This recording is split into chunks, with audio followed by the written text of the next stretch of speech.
Greetings, intelligent creatures.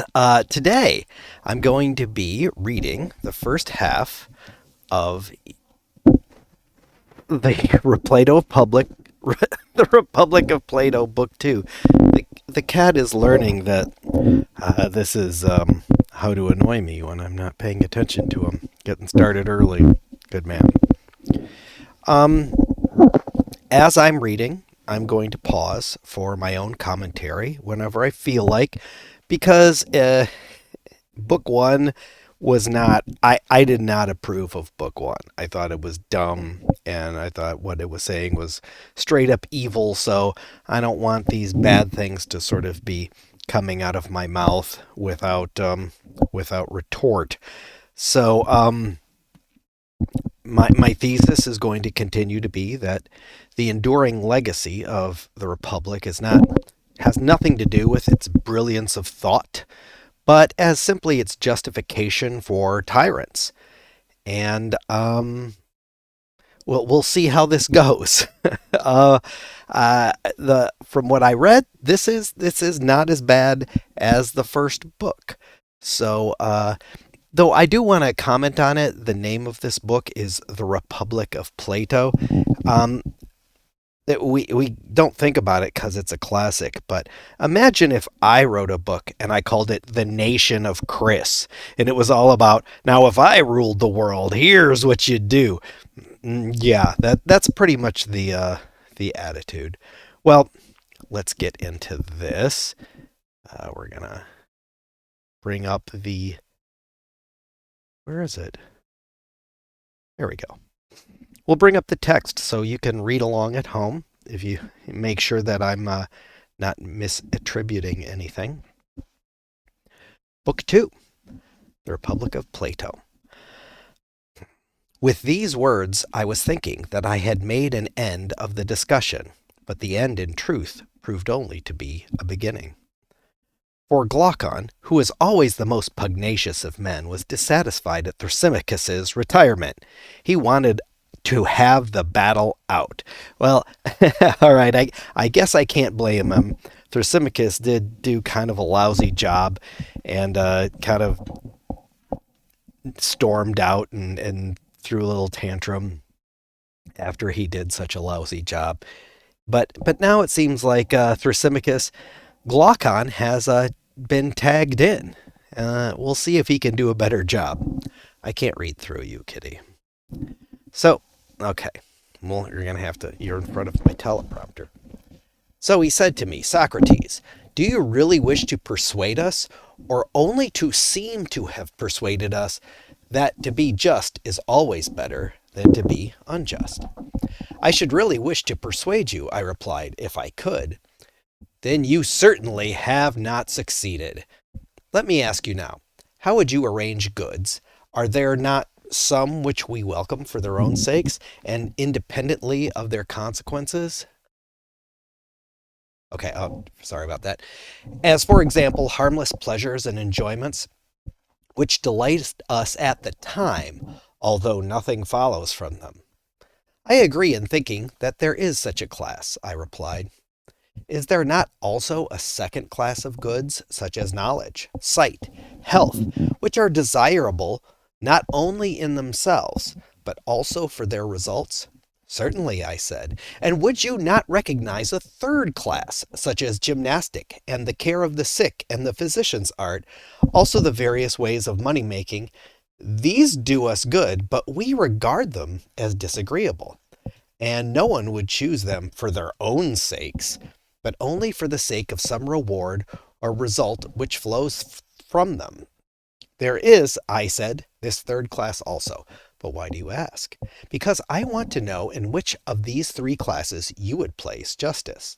In the highest class, I replied, among those goods which he who would be happy desires both for their own sake and for the sake of the results. Then the many are of another mind. They think that justice is to be reckoned in the troublesome class, among goods which are to be pursued for the sake of rewards and of reputation, but in themselves are disagreeable, and rather to be avoided. I know, I said, that this is in their manner of thinking. and that this was the thesis which Thrasymachus was maintaining just now when he censured justice and praised injustice. But I am too stupid to be convinced by him. I wish, he said, that you would hear me as well as him, and then I shall see whether you and I agree. For Thrasymachus seems to me, like a snake, to have been charmed by your voice sooner than he ought to have been. um, yeah, yeah, Thrasymachus sucks. We agree. Oh, okay, Glaucon. Let's see you if you do your job better. But to my mind, the nature of justice and injustice have not yet been made clear. Setting aside the rewards and results, I want to know what they are in themselves and how they inwardly work in the soul. If you please, then, I will revive the argument of Thrasymachus, and first I will speak to the nature and origin of justice according to the common view of them. Well, again, Glaucon and I think we're on the same page. We never define justice, and maybe we should. Maybe that's something we should figure out. All right, let's see what we can do. Secondly, I will show that all men who practice justice do so against their will, of necessity, but not as a good. And thirdly, I will argue that there is reason in this view, for the life of the unjust is after all better far than the life of the just. If what they say is true, Socrates, since I myself am not of their opinion, but since I acknowledge that I am perplexed when I hear the voices of Thrasymachus and myriads of others dinning in my ears, and on the other hand I have never yet heard the superiority of justice to injustice maintained by anyone in any satisfactory way, I want to hear justice praised in respect of itself. Then I shall be satisfied, and you are the person from whom I think that I am most likely to hear this, and therefore I will praise the unjust life to the utmost of my power, and my manner of speaking will indicate the manner in which I desire to hear you two praising justice and censuring injustice. Will you say whether you approve of my proposal? Indeed, I do. Nor can I imagine any theme about which a man of sense would oftener wish to converse. And yeah, I hate to agree with Plato too, but yeah, passionate debate, it rocks. It is a lot of fun, and it's effective. I think it is effective to getting at the truth. Now, I'm a little concerned about what Glaucon is saying here because I'm pretty sure what he's implying is he's going to do his best to argue that injustice is better than justice, even though he doesn't actually believe it. So I think he's undercutting himself a little bit, but maybe that's what we need to get this out so that it can be discussed, a little less personally. You're not gonna, it's not your baby. You're not gonna take it to heart if you're right or if you're wrong.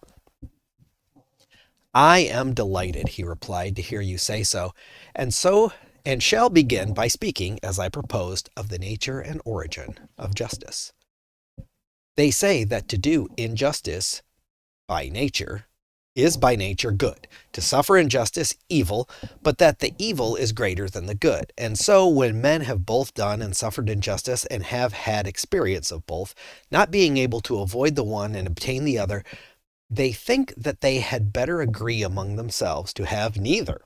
Hence there arise laws and mutual covenants, and that which is ordained by law is termed by them lawful and just.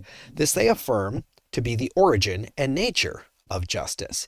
It is a mean or compromise between the best of all, which is to do injustice and not be punished, and the worst of all, which is to suffer injustice without the power of retaliation. And justice, being at a middle point between the two, is tolerated not as good, but as a lesser evil, and honored by reason of the inability of men to do injustice. For no man who is worthy to be called a man would ever submit to such an agreement if he were able to resist. He would be mad if he did. Such is the received account, Socrates, of the nature and origin of justice. I think he dropped a mic right then. Okay. Well said. Now, that those who practice justice do so involuntarily and because they have not the power to be unjust will best appear if we imagine something of this kind. Having given both to the just and the unjust power to do what they will, let us watch and see whither desire will lead them. Then we shall discover in the very act the just and unjust man to be proceeding along the same road, following their interest, which all natures deem to be for their good, and are only diverted into the path of justice by force of law. The liberty which we are supposing may be most completely given to them in the form of such a power as is said to have been possessed by Gyges, the ancestor of Croesus the Lydian. According to the tradition, Gyges, was a shepherd in the service of the king of Lydia. There was a great storm, and an earthquake made an opening in the earth at the place where he was tending his flock.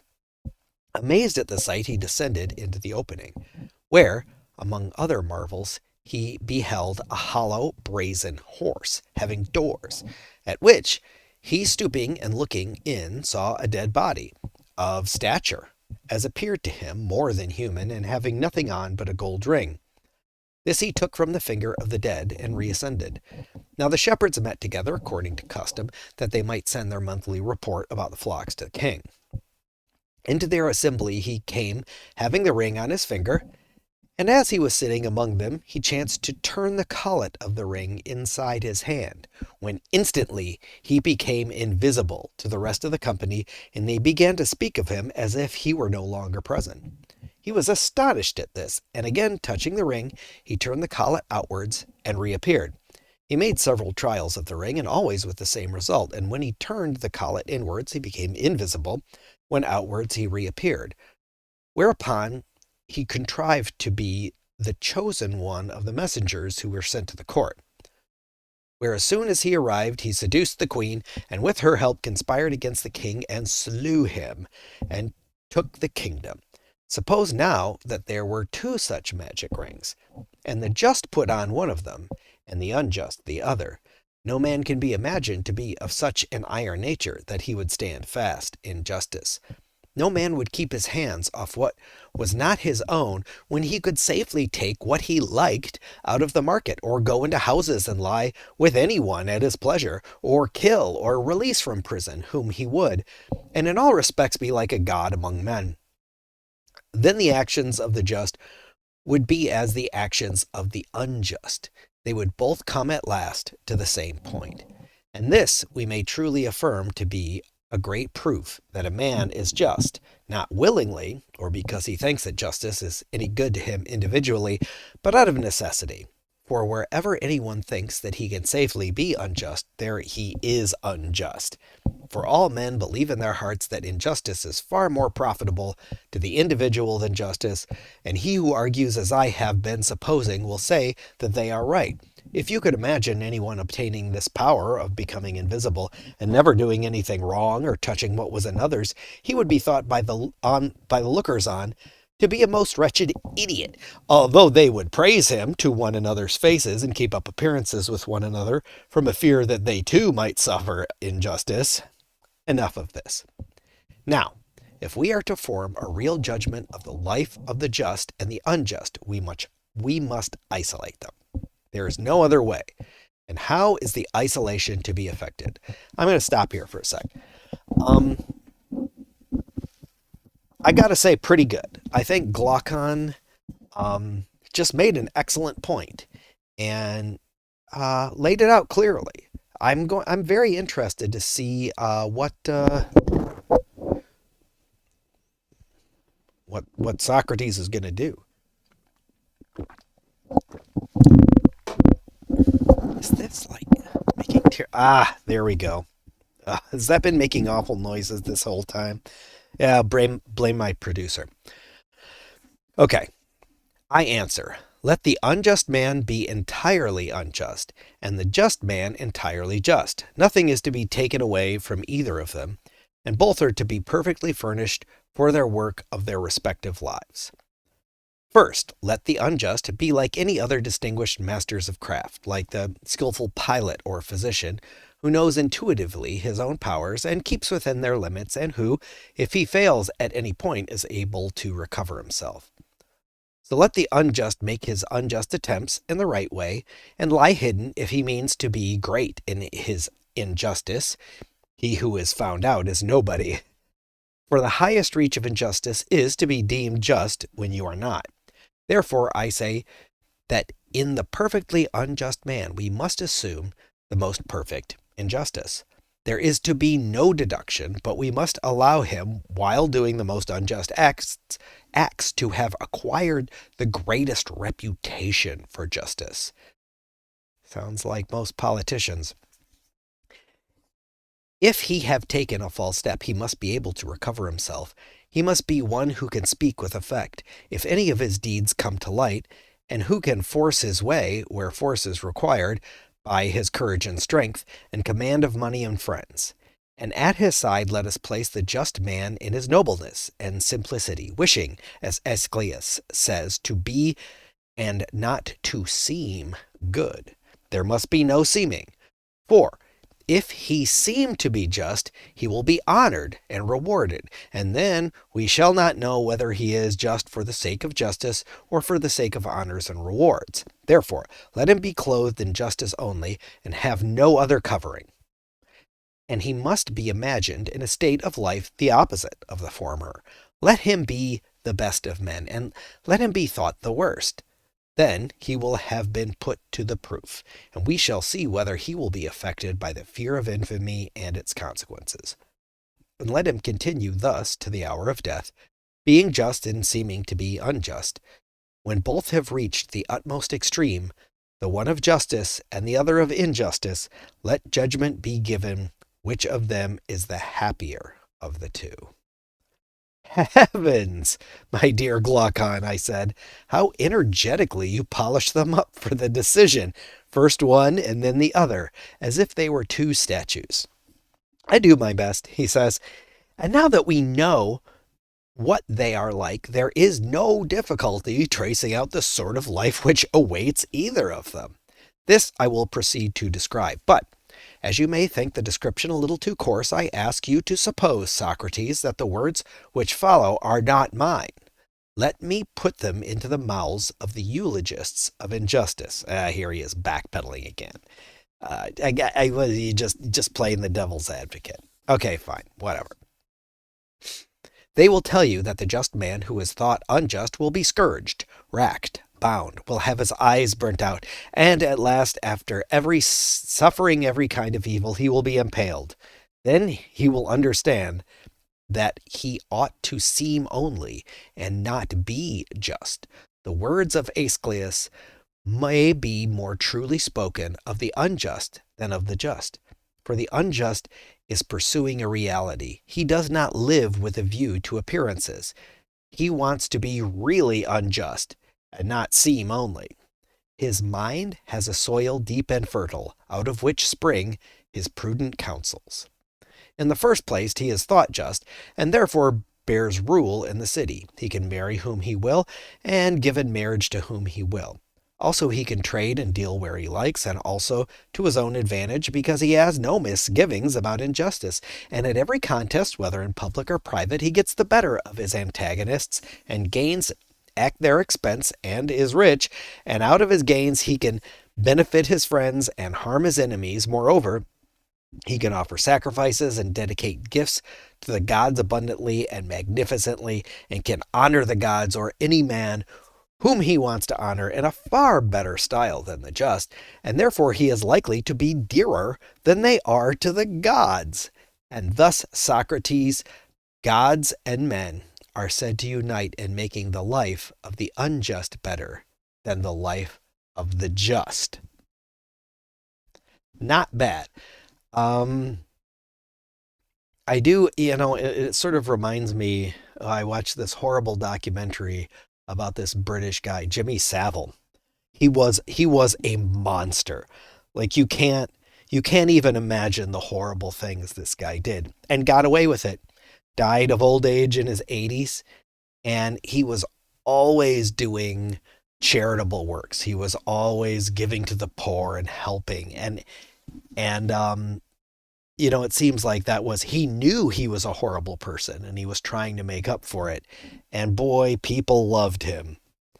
Not everyone, not his victims, but it does make me a little suspicious of people who they give a little too much to charity.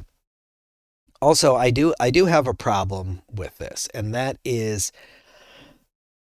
okay, I understand it's a thought experiment, to have the perfectly unjust and the perfectly just person and to compare them. I get it. Perfectly valid. I think it's a good point. Um, I do think it might be there is one problem with it, which is you can't there's a cliche, there's a saying. You can fool some of the people all of the time and all of the people some of the time, but you can't fool all of the people all the time. And I just don't think it's practical to think that um, the just man will fool everybody into thinking he is unjust, and the unjust man will fool everyone into thinking he's just. The wisest and cleverest people will be able to easily see through that kind of facade. So and the wisest and cleverest of people, if they are your allies or your enemies, can be very powerful. So I don't know if I can really get on board with this pure thing, but it's solid. I don't want to nitpick too much, but I do think that is something that if I were to reply, I think I would go down that alley. Let's see what Socrates does. I was going to say something in answer to Glaucon, when Erymanthus, his brother, interposed. Socrates, he said, do you not suppose that there is nothing more to be urged? Why, what else is there? I answered. The strongest point of all has not even been mentioned, he replied. Well then, according to the proverb, let brother help brother. If he fails in any part, do you assist him. Although I must confess that Glaucon has already said quite enough to lay me in the dust and take from me the power of helping justice. Nonsense, he replied, but let me add something more. There is another side to Glaucon's argument about the praise and censure of justice and injustice, which is equally required in order to bring out what I believe to be his meaning. Parents and tutors are always telling their sons and their wards that they are to be just. But why?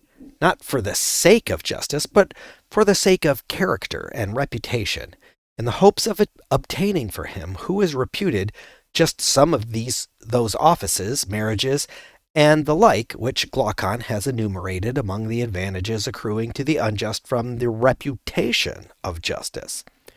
More, however, is made of the appearances by this class of persons than by the others, for they throw in the good opinion of the gods, and will tell you of a shower of benefits which the heavens, as they say, rain upon the pious, and this accords with the testimony of the noble Hesiod and Homer, the first of whom says that the gods make the oaks of the just to bear acorns at their summit, and bees in the middle, and the sheep are bowed down with the weight of their fleeces.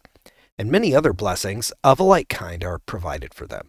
And Homer has a very similar strain, for he speaks of one whose fame is as the fame of some blameless king who, like a god, maintains justice, and to whom the black earth brings forth wheat and barley, and whose trees are bowed with fruit, and his sheep never fail to bear, and the sea gives him fish. Still grander are the gifts of heaven, which Messias and his son vouchsafe to the just. They take them down into the world below, where they have the saints lying on couches, at a feast, everlastingly drunk, crowned with garlands. Their idea seems to be that an immortality of drunkenness is of the highest meed of virtue. Some extend the rewards yet further. The posterity, as they say, of the faithful and just shall survive to the third or fourth generation. This is the style in which they praise justice. But about the wicked there is another strain. They bury them in a slough in Hades, and make them carry water in a sieve. And also, while they are yet living, they bring them to infamy, and inflict upon them the punishments which Glaucon described as the portion of the just, who are reputed to be unjust. Nothing else does their invention supply. Such is their manner of praising the one and censuring the other.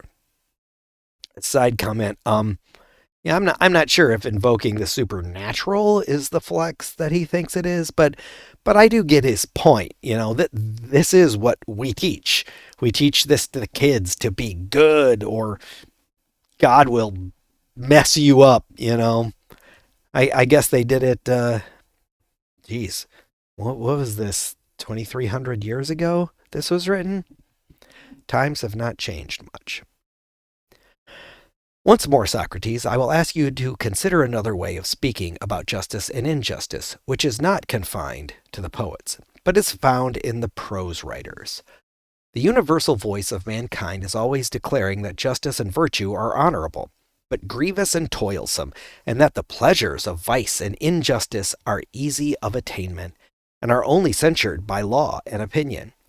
They say also that honesty is for the most part less profitable than dishonesty, and they are quite ready to call wicked men happy and to honor them both in public and private when they are rich or in any other way influential, while they despise and overlook those who may be weak and poor, even though acknowledging them to be better than the others. But most extraordinary of all is their mode of speaking about virtue and the gods. They say that the gods apportion calamity and misery to many good men, and good and happiness to the wicked, and mendicant prophets go to rich men's doors and persuade them that they have a power committed to them by the gods of making an atonement for a man's own or his ancestors' sin by sacrifices or charms with rejoicings and feasts, and they promise to harm an enemy, whether just or unjust, at a small cost, with magic arts and incantations binding heaven, as they say, to execute their will. And the poets are the authorities to whom they appeal, now smoothing the path of vice with the words of Hesiod. Vice may be had in abundance without trouble. The way is smooth, and her dwelling place is near, but before virtue the gods have set toil.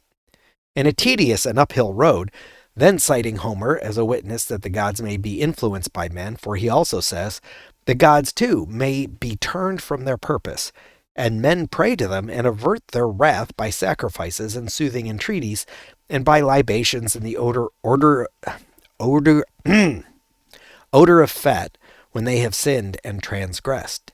And they produce a host of books written by Messias and Orpheus, who were children of the moon and the muses. That is what they say, according to which they perform their ritual and persuade not only individuals but whole cities that expiations and atonements for sin may be made by the sacrifices and amusements getting ahead of myself, and amusements which fill a vacant hour and are equally at the service of the living and the dead. The latter sort they call mysteries, and they redeem us from the pains of hell. But if we neglect them, no one knows what awaits us. He proceeded.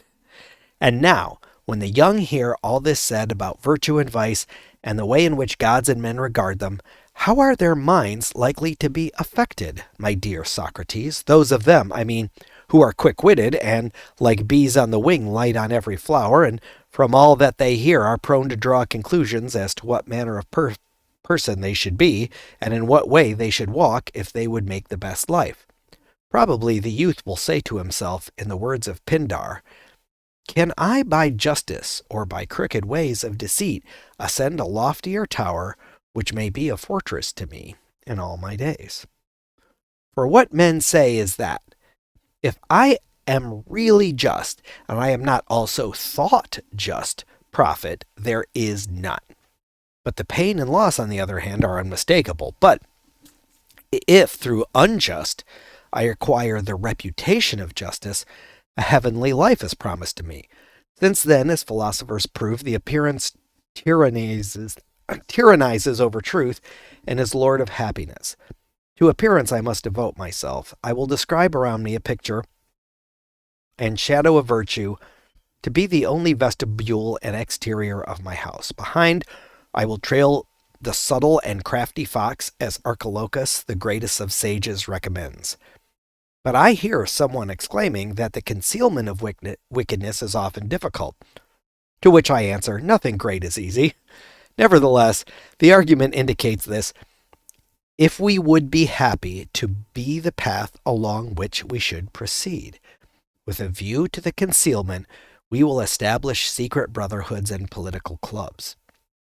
And there are professors of rhetoric who teach the art of persuading courts and assemblies, And so, partly by persuasion and partly by force, I shall make unlawful gains and not be punished. Still, I hear a voice saying that the gods cannot be deceived, neither can they be compelled. But what if there are no gods? Or suppose them to have no care of human things. Why, in either case, should we mind about concealment? And even if there are gods, and they do care about us, yet we know of them only from tradition and the genealogies of the poets. And these are the very persons who say that they may be influenced and turned by sacrifices and soothing entreatings and by offerings. Let us be consistent then, and believe both or neither. If the poets speak truly, why then we had better be unjust and offer of the fruits of injustice, for if we are just, although we may escape the vengeance of heaven, we shall lose the gains of the injustice. But if we are unjust, we shall keep the gains, and by our sinning and praying and sinning, the gods will be propitiated, and we shall not be punished. But there is a world below, in which either we or our posterity will suffer for our unjust deeds. Yes, my friend, will be the reflection. But there are mysteries and atoning deities, and these have great power. That is what mighty cities declare, and the children of the gods, who were their poets and prophets, bear a like testimony. On what principle, then, shall we any longer choose justice rather than the worst injustice, when, if we only unite the latter with a deceitful regard to appearances, we shall fare to our mind both with gods and men in life and after death, as the most numerous and the highest authorities tell us. Knowing all this, Socrates, how can a man who has any superiority of mind, or person, or rank, or wealth, be willing to honor justice, or indeed to refrain from laughing when he hears justice praised? And even if there should be someone who is able to disprove the truth of my words, and who is satisfied that justice is best, still he is not angry with the unjust. But he is very ready to forgive them, because he also knows that men are not just of their own free will, unless, peradventure, there be someone whom the divinity within him may have inspired with a hatred of injustice, or who has attained a knowledge of the truth, but no other man. He only blames injustice who, owing to cowardice or age or some weakness, has not the power of being unjust. And this is proved by the fact that when he obtains the power, he immediately becomes unjust as far as he can be.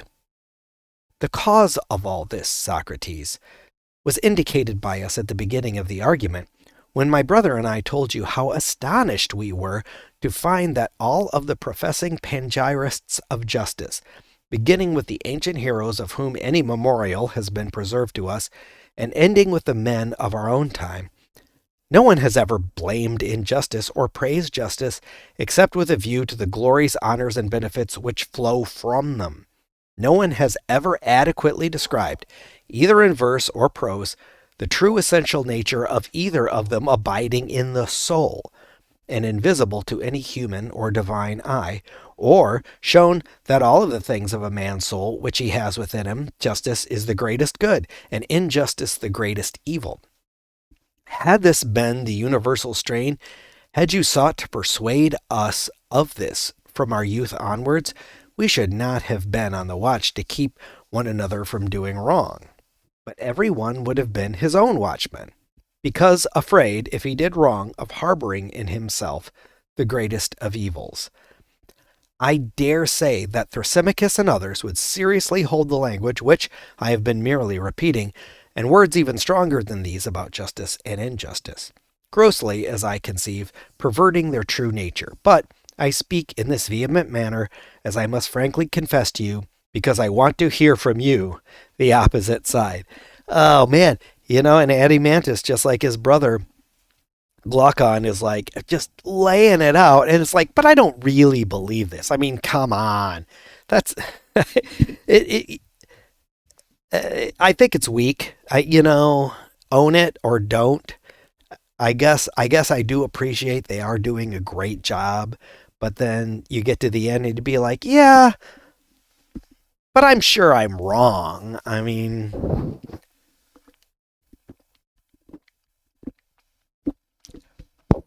I don't know. I don't know if I'm a fan of that. I'm going back and forth. It is weird though. It is weird that the people on one side are outright saying that they don't believe it. They're just doing it for the sake of discussion. Yeah. Anyhow, back to it. Okay. And I would ask you to show not only the superiority which justice has over injustice, but what effect they have on the possessor of them, which makes the one to be a good and the other an evil to him. And please, as Glaucon requested of you, to exclude reputations, for unless you take away from each of them his true reputation and add on the false, we shall say that you do not praise justice, but the appearance of it. We shall think that you are only exhorting us to keep injustice dark, and that you really agree with Thrasymachus in thinking that justice is another's good, and in the interest of the stronger, and that injustice is a man's own profit and interest, though injurious to the weaker. Now, as you have admitted that justice is one of the highest class of goods, which are desired indeed for their results, but in a far greater degree for their own sakes, like sight or hearing or knowledge or health, or any other real and natural and not merely conventional good, I would ask you, in your praise of justice, to regard one point only. I mean the essential good and evil which justice and injustice work in the possessors of them. Let others praise justice and censure injustice, magnifying the rewards and honors of the one and abusing the other. That is a manner of arguing which, coming from them, I am ready to tolerate, but from you, who have spent your whole life in the consideration of this question, unless I hear the contrary from your own lips, I expect something better. And therefore I say, not only prove to us that justice is better than injustice, but show what they either of them do to the possessor of them, which makes the one to be a good, and the other an evil, whether seen or unseen by gods and men. I had always admired the genius of Glaucon and Adeimantus, but on hearing these words I was quite delighted, and said, Sons of an illustrious father, that was not a bad beginning of the elegiac verses which the admirer of Glaucon made in honor of you after you had distinguished yourself at the battle of Megara. Sons of Ariston, he sang, divine offspring of an illustrious hero. Yeah, I guess it's always good to throw some flattery in there. The epithet is very appropriate, for there is something truly divine in being able to argue as you have done for the superiority of injustice and remaining unconvinced by your own arguments. And I do believe that you are not convinced, this I infer from your general character, for had I judged only from your speeches, I should have mistrusted you. But now, the greater of my confidence in you, the greater is my difficulty in knowing what to say. For I am in a strait between the two. On the one hand, I feel that I am unequal to the task, and my inability is brought home to me by the fact that you were not satisfied with the answer which I made to Thrasymachus, proving, as I thought, the superiority which justice has over injustice. And yet I cannot refuse to help while breath and speech remain to me. I am afraid that there would be an impiety in being present when justice is evil spoken of and not lifting up a hand in her defense. And therefore I had best give such help as I can. Glaucon and the rest entreated me, by all means, to not let the question drop, but to proceed in the investigation. They wanted to arrive at the truth, first, about the nature of justice and injustice, and secondly, about their relative advantages. I told them what I really thought, that the inquiry would be of a serious nature and would require very good eyes. Seeing then, I said, that we are no great wits, I think that we had better adopt a method which I may illustrate thus. Suppose that a short-sighted person had been asked by someone to read small letters from a distance, and it occurred to someone else that they might be found in another place which was larger and in which the letters were larger. If they were the same, and he could read the larger letters first and then proceed to the lesser, This would have been thought a rare piece of good fortune. Very true, said Animantus, but how does that illustration apply to our inquiry? I will tell you, I replied. Justice, which is the subject of our inquiry, is, as you know, sometimes spoken of as the virtue of an individual, and sometimes as the virtue of a state. True, he replied, and is not the state larger than an individual? Oh, here's the Socrates I missed. It is. Then, in the larger, the quantity of justice is likely to be larger and more easily discernible. I propose, therefore, that we inquire into the nature of justice and injustice, first as they appear in the state, and secondly, in the individual, proceeding from the greater to the lesser and then comparing them. That, he said, is an excellent proposal. And if we imagine the state in process of creation, we shall see the justice and injustice of the state in process of creation also, I dare say. When the state is completed, there may be a hope that the object of our search will be more easily discovered. Yes, far more easily. But ought we attempt to construct one? I said, for to do so, as I am inclined to think, will be a very serious task. Reflect, therefore. I have reflected, said Animantus, and I am anxious that you should proceed. A state, I said, arises, as I conceive, out of the needs of mankind.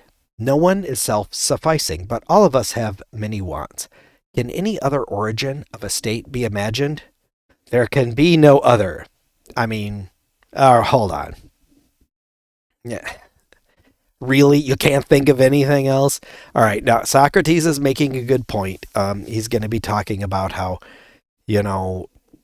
you can do one thing well, and it's good to trade with people who can do other things well and whatever. And that is good, but I do think that there are some other reasons. Anyhow, I think that's a digression. We'll plow forward.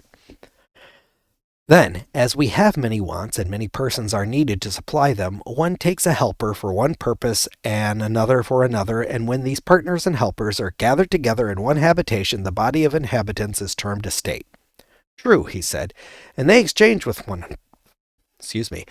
another, and one gives and another receives, under the idea that the exchange will be for their good. Very true. Then I said, let us begin and create an idea, a state. Yet the true creator is necessity, who is the mother of our invention. I marked this because it's like, that must be where that saying comes from. Necessity is the mother of invention. Goes back to Plato.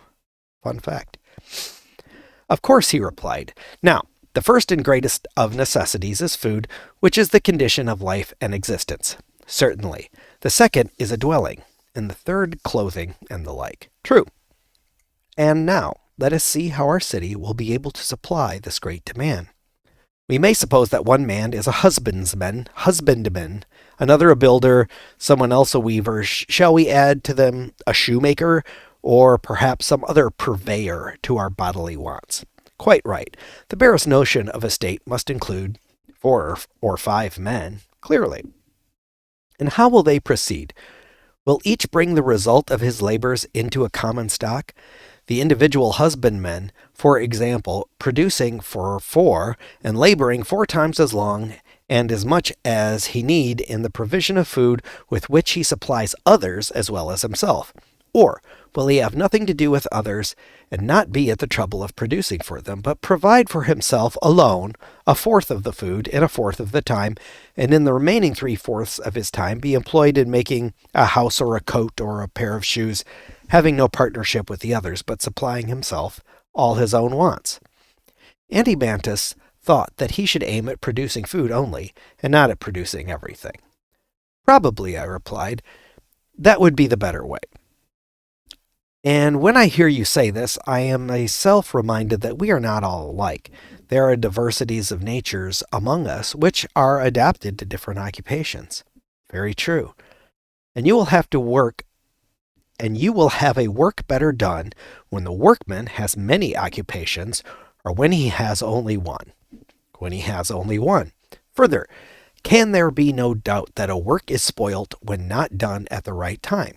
No doubt, for business is not disposed to wait until the doer of the business is at leisure. But the doer must follow up what he is doing and make the business his first object. He must, and if so, we must infer that all things are produced more plentifully and easily and of a better quality when one man does one thing which is natural to him and does it at the right time and leaves other things. Undoubtedly.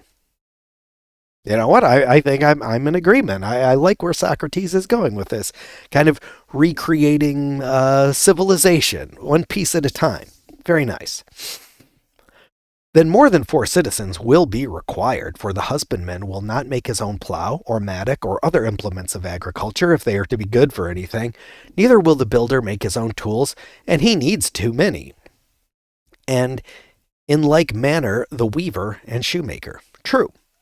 Then carpenters and smiths and many other artisans will be sharers in our little state, which is already beginning to grow. True. Yet even if we have neatherds, shepherds, and other herdsmen, by the way, a neatherd is a cowherd. In order that our husbandmen may have oxen to plow with, and builders as well as husbandmen may have draft cattle, and curriers and weavers fleeces and hides, still our state will not be very large. That is true. Yet neither will it be a very small state which contains all these. Then again, there is the situation of the city, to find a place where nothing, you know, I don't mind you lay there, but you're in front of my words. Okay. To find a place where nothing need be imported is well nigh impossible. Impossible. Then there must be another class of citizens who will bring the required supply from another city. There must. But if the trader goes empty-handed, having nothing which they require, who would supply his need, he will come back empty-handed. That is certain. And therefore, what they produce at home must not only be enough for themselves, but such both in quantity and quality as to accommodate those from whom their wants are supplied. Very true. Then more husbandmen and more artisans will be required. They will. Not to mention the importers and exporters, who are called merchants. Yes. Then we shall want merchants. We shall. And if merchandise is to be carried over the sea, skillful sailors will also be needed, and in considerable numbers. Yes, in considerable numbers. Then again, within the city, how will they exchange their productions? To secure such an exchange was, as you will remember, one of our principal objects when we formed them into a society constituted a state. Clearly, they will buy and sell. Then they will need a marketplace and a money token for purposes of exchange. Certainly. Suppose now that a husbandman or an artisan brings some production to market, and he comes at a time when there is no one to exchange with him. Is he to leave his calling and sit idle in the marketplace? Not at all. He will find people there who, seeing the want, will undertake the office of salesman. In well-ordered states, they are commonly those who are the weakest in bodily strength, and therefore of little use for any other purpose. Oh, dang, that's a dig at salespeople. They kind of rude. Their duty is to be in the market and to give money in exchange for goods to those who desire to sell and to take money from those who desire to buy. This want then creates a class of retail traders in our state. Is it not retailer the term which is applied to those who sit in the marketplace engaged in buying and selling, while those who wander from one city to another are called merchants? Yes, he said. And there is another class of servants, who are intellectually hardly on the level of companionship, still they have plenty of bodily strength for labor, which accordingly they sell, and are called, if I do not mistake, hirelings, hire being the name which is given to the price of their labor. True. Then hirelings will help to make up our population. Yes. And now, Adimantus, is our state matured and perfected? I think so. Where, then, is justice, and where is injustice? And in what part of the state did they spring up? Probably in the dealings of these citizens with one another. I can't imagine that they are more likely to be found anywhere else. I dare say that you are right in your suggestion, I said. We had better think the matter out and not shrink from the inquiry. Let us consider, first of all, what will be their way of life, now that we have thus established them. Will they not produce corn and wine and clothes and shoes and build houses for themselves? didn't have corn then. Yeah, maybe it was grain or something. And when they are housed, they will work in summer, commonly stripped and barefoot, but in winter substantially clothed and shod. They will feed on barley meal and flour of wheat, baking and kneading them, making noble cakes and loaves. These they will serve up on a mat of reeds or on clean leaves, themselves reclining the while upon beds strewn with yew or myrtle. And they and their children will feast, drinking of the wine which they have made, wearing garlands on their heads, and hymning the praises of the gods, and happy converse with one another. And they will take care of their families, do not exceed their means, having an eye to poverty or war. But, said Glaucon, interposing, you have not given them a relish to their meal. True, I replied, I had forgotten. Of course, they must have a relish, salt, and olives, and cheese, and they will boil roots and herbs, such as country people prepare. For a dessert we shall give them figs and peas and beans. Peas and beans for dessert. Ugh. And they will roast myrtle berries and acorns at the fire, drinking in moderation. And with such a diet, they may be expected to live in peace and health to a good old age and bequeath a similar life to their children after them. Yes, Socrates, he said. And if you were providing for a city of pigs, how else would you feed the beasts? But what would you have, Glaucon? I replied. Why, he said, you should give them the ordinary conveniences of life. People who are to be comfortable are accustomed to lie on sofas and dine off tables, and they should have sauces and sweets in the modern style. Yes, I said, now I understand. The question which you would have me consider is not only how a state, but how a luxurious state is created. And possibly there is no harm in this, for in such a state we shall be more likely to see how justice and injustice originate. In my opinion, the true and healthy constitution of the state is the one which I have described.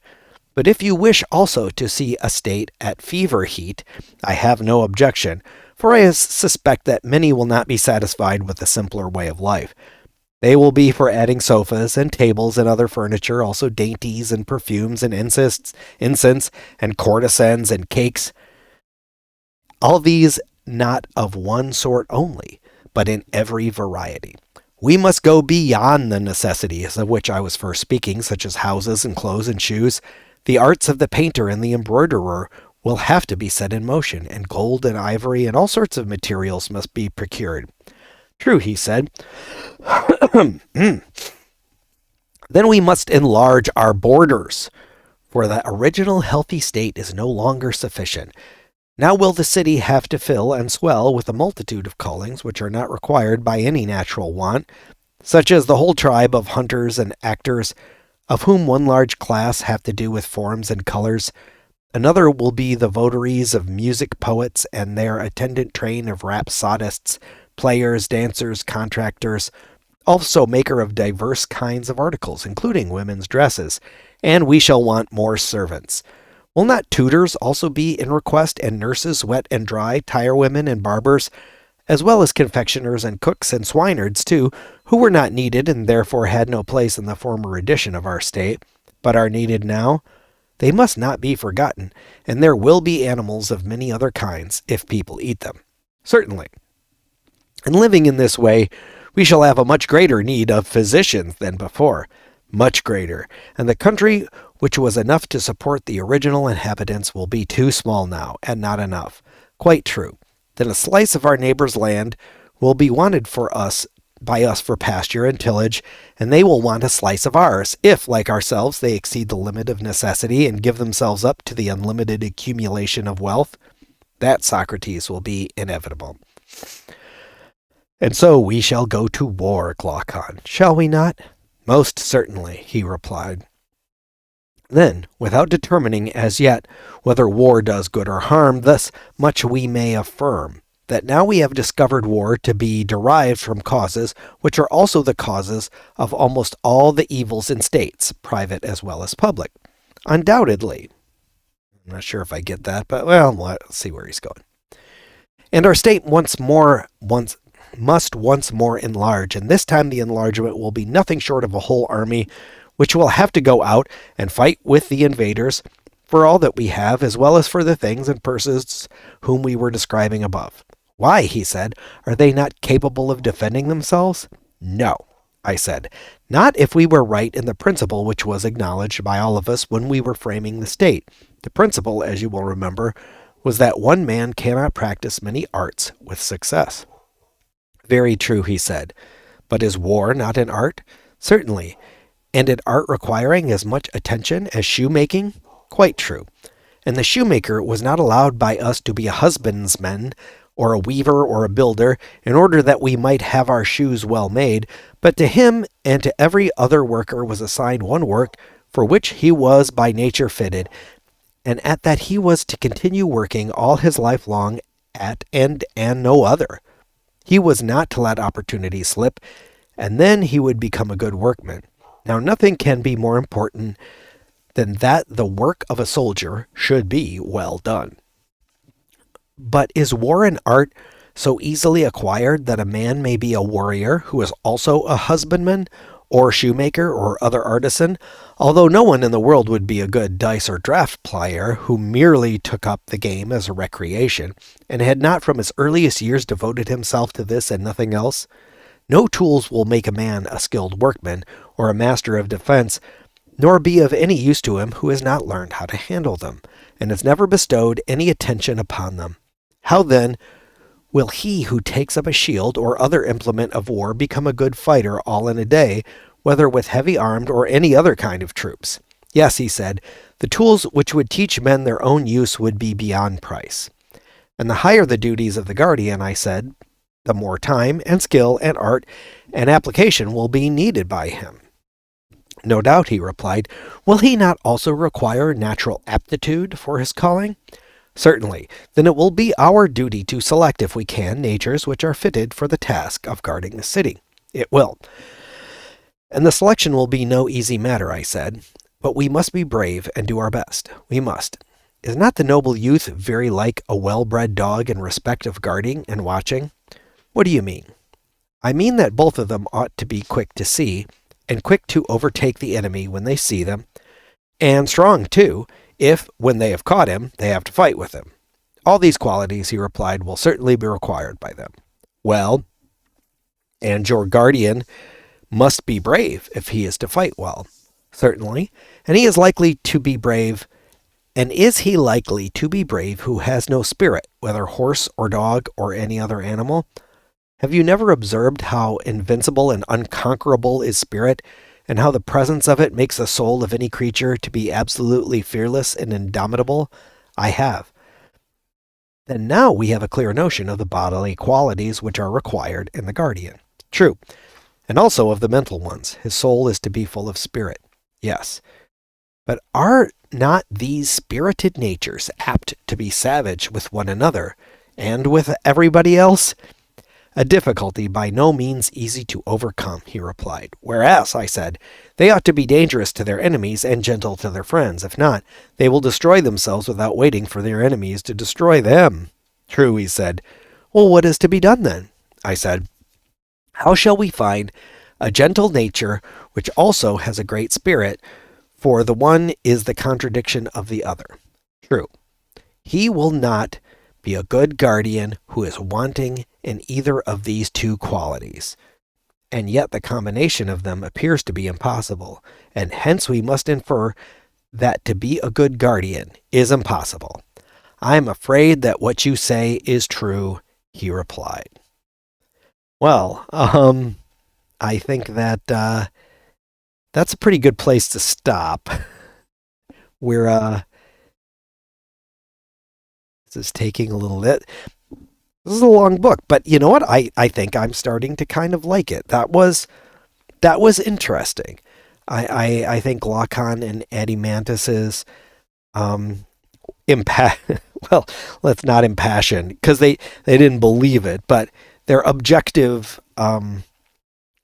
description of justice being worse than injustice. I think they made some good points, and now we have Socrates walking us through civilization and getting to kind of a contradiction about certain people maybe not treating their friends and enemies the same. So I am very curious to see where he goes with this. I have not read ahead yet. Um, but yeah, pleasantly surprised. The first book kind of pissed me off. I thought it was trash, and I had read that the first book may have been originally intended to be standalone and be done with it.